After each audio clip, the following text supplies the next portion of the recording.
During his funeral, the coffin began to shake. In the small village of Kuta, there lived a boy named Kolu and his younger sister Salome. Life was not easy for them. Their parents died when they were still children, leaving them all alone. But though they had no father or mother, they leaned on each other. They worked, they laughed, and every night they sang by the fire. Kolu had a deep and powerful voice. Salome's was soft and sweet. Together their songs filled the village with joy. The elders would shake their heads and say, "This boy's voice will not stay in Kuta, it will travel far." And it did. When Kolu grew older, he left the village for the city.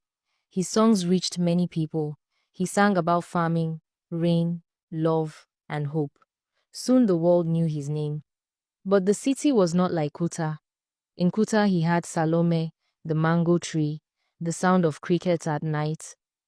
In the city he had bright lights, crowds, and noise but no peace.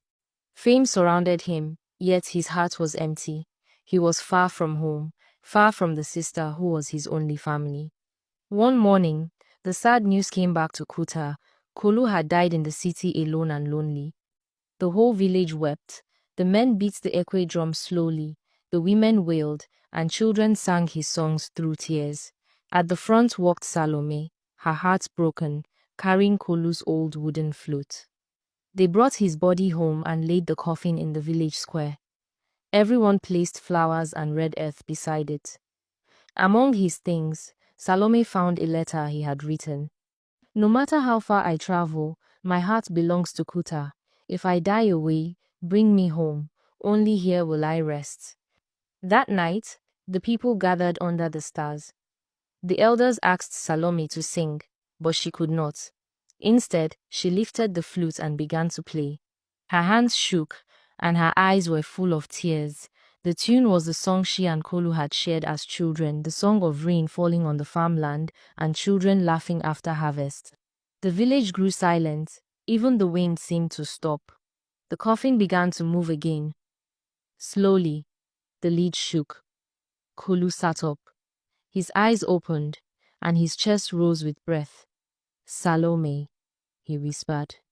The people cried out, some ran, others shouted with joy. "Kolu lives. The ancestors have returned him." Salome dropped the flute and ran to him, hugging him with tears of joy. What was meant to be a burial became a celebration. The drums beat fast, not for mourning but for dancing. The people sang, they danced, and they praised the ancestors. From that day, the story was told.